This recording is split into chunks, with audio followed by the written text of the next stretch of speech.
నమస్తే అండి. ఈరోజు వచ్చేసి కరివేపాకు సేమియాని చేయబోతున్నాను. ముందుగా కొంచెం కరివేపాకు కావాలి, పచ్చిమిర్చి కావాలి. వీటిని శుభ్రంగా కడిగి గ్రైండ్ చేసుకోవాలి. ఫ్రెండ్స్ చూసారా, పచ్చిమిర్చి కరివేపాకు పేస్ట్ చేశాను.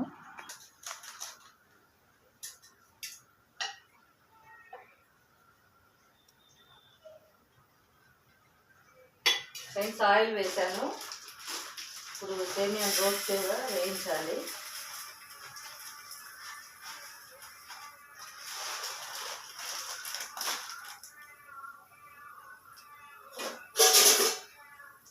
కూరగాయల బండి వచ్చింది.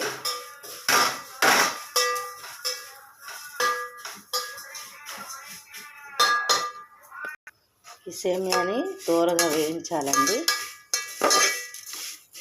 ఇందాక కూరగాయల బండి వచ్చింది ఎల్లమ్మటి.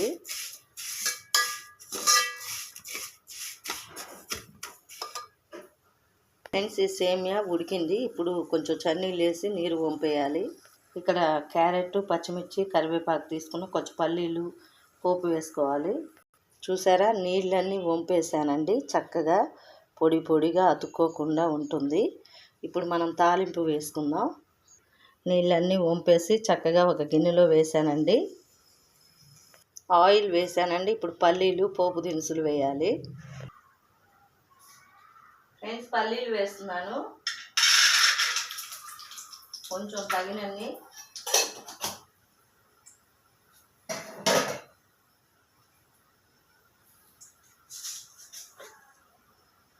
నెక్స్ట్ పోపు దినుసులు.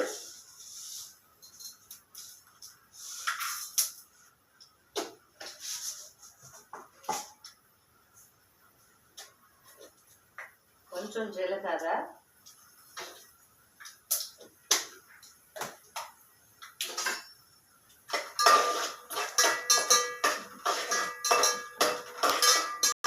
పల్లీలు, తాలింపు గింజలు అలాగే జీలకర్ర వేసాను. వేగుతూ ఉన్నాయండి. చిన్న మంట మీద బాగా వేగాక పచ్చిమిర్చి, కరివేపాకు, క్యారెట్ వేస్తా. కొద్దిగా సాల్ట్ వేసి మనం తయారు చేసుకున్న పేస్ట్ వేద్దాం. ఫ్రెండ్స్, ఇందాక కరెంటు పోయిందండి, అలాగే తీసాను వీడియో. ఇప్పుడు పచ్చిమిర్చి, క్యారెట్, కరివేపాకు వేస్తున్నా.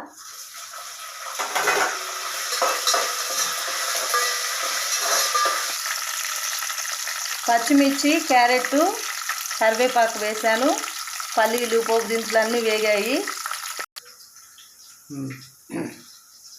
ఫ్రెండ్స్, ఇప్పుడు సాల్ట్ వేస్తున్నాను. అలాగే మనం తయారు చేసుకున్న కరివేపాకు, పచ్చిమిర్చి పేస్ట్ వేసేద్దాం.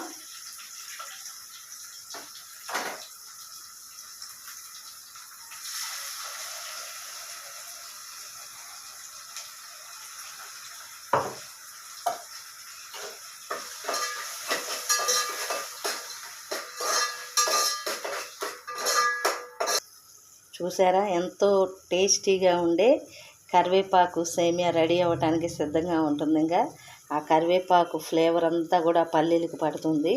చక్కగా వేగి చిన్న మంట మీద వేగనిస్తున్నానండి. పచ్చి వాసన పోయే వరకు వేయించుకొని సేమియాని యాడ్ చేయటమే.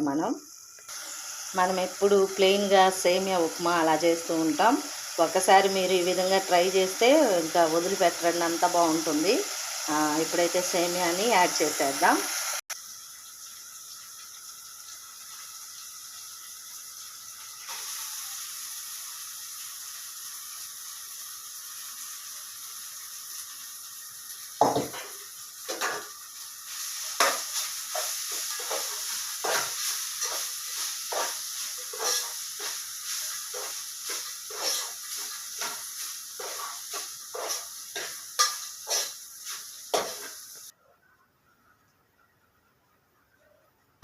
ఎంతో టేస్టీ యమ్మీగా ఉండే కరివేపాకు సేమియా పొడి రెడీ అయిందండి. చాలా పొడి పొడిగా ఉంటుంది. టిఫిన్లోకి ఒకసారి ఈ విధంగా ట్రై చేయండి. నచ్చితే మాత్రం లైక్ చేయండి ఫ్రెండ్స్.